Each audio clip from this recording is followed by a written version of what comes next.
The first question is, how do we help children in situations of neglect where parents and caregivers are not involved and the internet is really all they have? It's like the babysitter, the mom, the thing.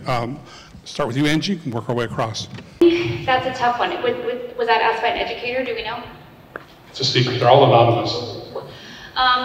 You know, it's hard for me because I was never a teacher. You know, I was raised by a teacher, a high school teacher, so I think that, you know, it's pretty easy for me to say, well, if you guys are teachers, just talk about it in class, right? I don't know if you're allowed to do that sort of thing. So that's one of those things that perhaps if you have a school counselor and someone that you see is neglected, maybe do a referral to that person. I will tell, you know, yet another war story. I know of a kid who was raised on nothing but tablets and nothing but phones from a very, very young age. Mom, I'm just gonna be blunt with you guys. Mom was super lazy. Mom didn't want a parent, and mom let the internet raise her kid, right?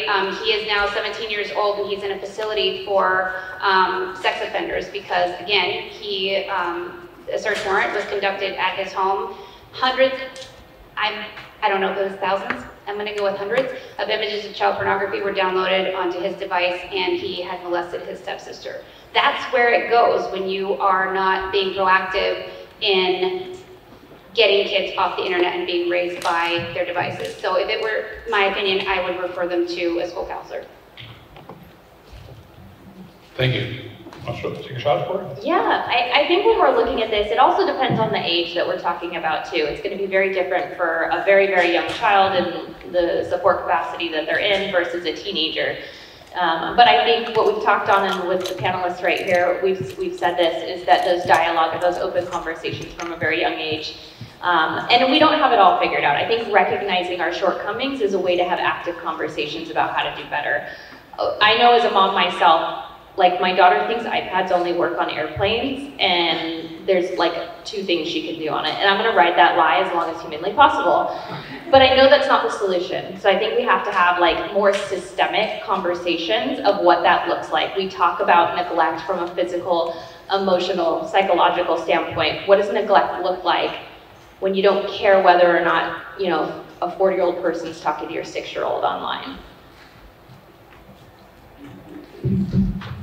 I think we talked about this a little bit, and there are different opinions and ways to look at this, but keep in mind I'm not a parent, so I say this, I think, from more of a law enforcement perspective, but one of the things that we do recommend is if that really is the only approach that you can take, and there's no, you know, making that situation any better, then you really better make sure that you have one of those apps on your own phone that is mirroring what's going on your child's phone, and you better make sure that you're also in a position as a parent where you have free reign to be exploring what's on that child's device. I know that privacy it's necessary and it's important for children in their development and their autonomy and identity.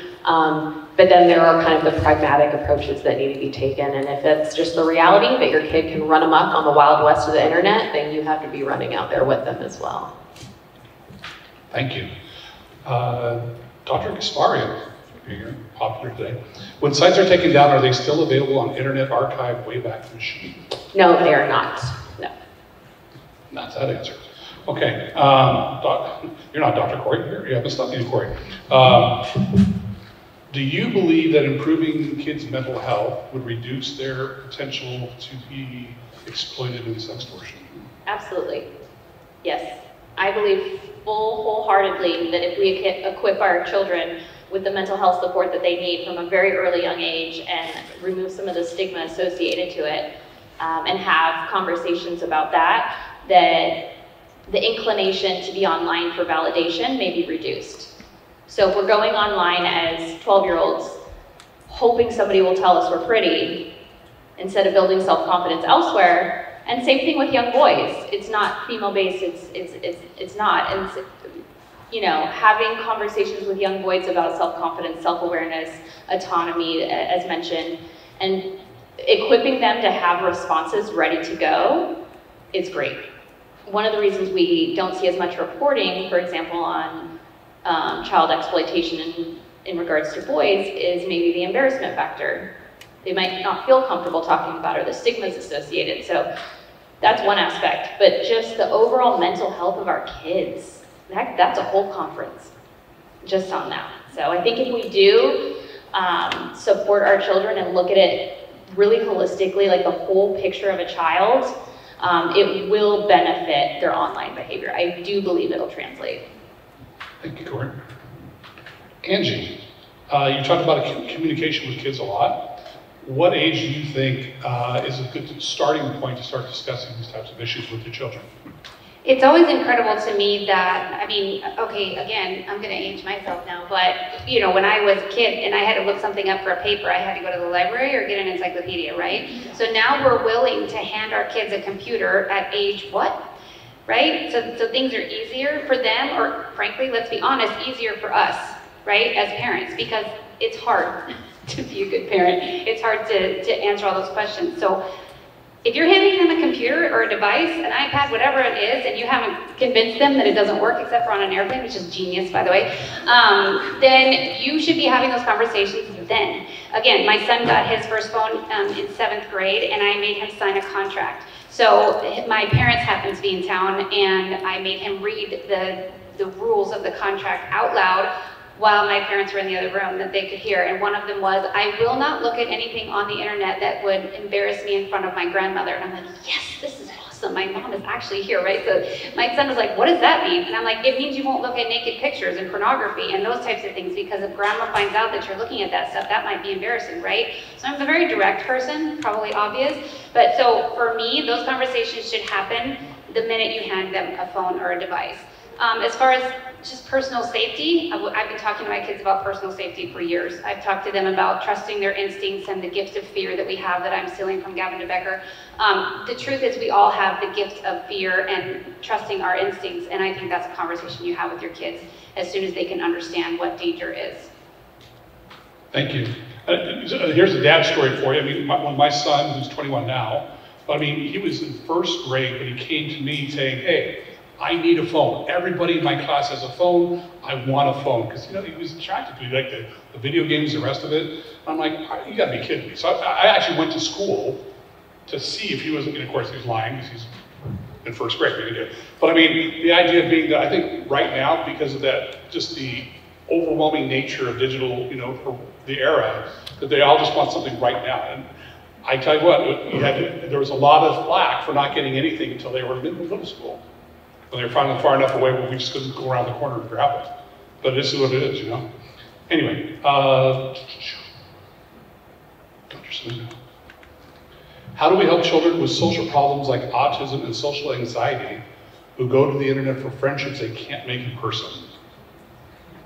So I'm thinking that I used to work, back in my psychologist days, I worked a private practice that specifically offered social skills therapies for children on the spectrum, and with anything ranging from generalized anxiety disorder to, depression or whatever the presentation might have been. But we had a lot of individuals who were on the spectrum, and it is a fact that it can sometimes be that there's just a greater level of comfort and ease that comes with socializing on the internet, because it removes all those barriers that folks might experience in person. So I would say to allow these devices to be a tool to augment, always consistently encouraging first and foremost interpersonal interaction and socialization. It's a great way to use to encourage modeling, like what does interpersonal interaction look like, and again, use it as a tool, but not the be-all, end-all. Thank you. Corey, someone's asking, how can I help someone who's dealing with a porn addiction since they were exposed to porn at such a young age, I guess? Ooh, that's complicated.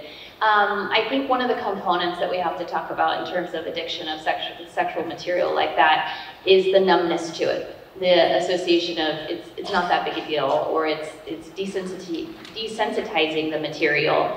I think it goes back, obviously this is in a clinical capacity, to go over some of those addictions and how to handle those addictions, but I think it goes even farther back than that. So oftentimes I would say it based off of like investigations that I support or I'm a part of, the addiction, there's also like 5 other things going on besides the addiction too. And so I think one of the things that we do at the OKAYAK is attempt to get people off the pathway of violence to committing a mass attack. It's one of the things that we work really hard at. And there's parallels to those because when we look at something, punitive measures aren't always gonna work. Incarcerating the person doesn't always work. The medications don't always work. Keeping them on a path, it's figuring out what's gonna get them forward in a collaborative model. So I'd say if we're looking at just the addiction, I would argue it's a lot more encompassing and robust than just the addiction. It's like, how are they getting support? There's a level of, there's a reason for the porn addiction or something's there. And I think if we look at the person as a human being and figure out, how can we support them better? How can we get them in a better place? Then maybe that would alleviate some of those elements of the porn addiction. Thank you, Corey. Or just put them in jail. I like that solution as law enforcement. Just for anyone in the panel who doesn't know the answer, the question is, video games like Roblox, Fortnite have already been mentioned by multiple speakers. Is there a filter invented that allows children to play these games but not enter a private challenge? I don't play those games, so I have no clue. So I currently have, I think, like 12 cases that originated from the Roblox platform. Earlier, I think there was a question on like the youngest, like what age should you be having these conversations? One of my victims is 5 years old who figured out how to be sending CSAM through the Roblox platform. So there is a feature within the game that turns off the chat capability. There is no software that you can install that like locks that down. It's only a feature that you can set in like the parental controls section of the game. However, we talked about this also, like your kids 100% know how to undo that and how to defeat at whatever system that you're placing to safeguard your children. So these tools are great to have, but you should never be relying on them.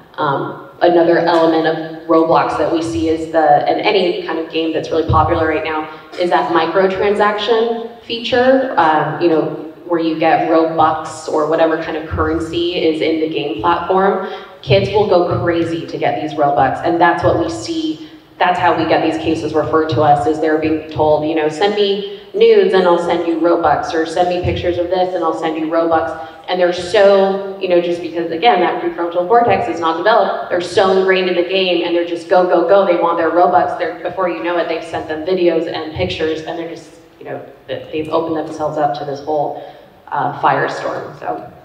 Thank you. Go ahead. I think a preventative measure is, I think you can obviously play these games on your phone, but also if you have a video game area in your home, be in it, be around it, be close to it. Don't put it upstairs in a back bedroom or let them have it in their own bedroom where they're closing the door. It's a lot of common sense when you get right down to it, but if you're walking up to your kid and you say, let me see what's on your phone, and they recoil in any way, that's probably a pretty big red flag, right? So if you don't have the monitoring stuff on your phone as a parent, which again, that's a personal decision, I think I could grab my kid's phone at any moment and they know still, age 19, it's pretty scary, I'll take your phone and you won't get it back, you can pay for it on your own, but we've kind of laid down those rules, and that happened when I had my son sign that contract in 7th grade, and those rules still apply. I'll take your phone at any time. I always know the password.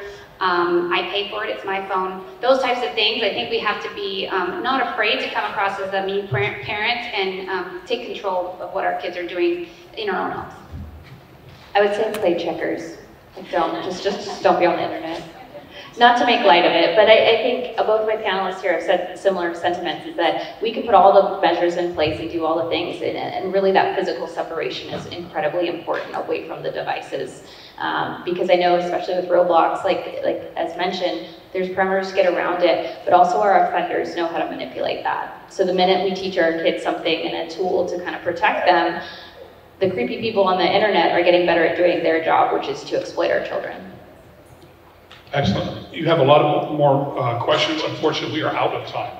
So I'd like to give our ladies one more round of applause. try to get to the questions that are on Slido. We have a 15-minute break.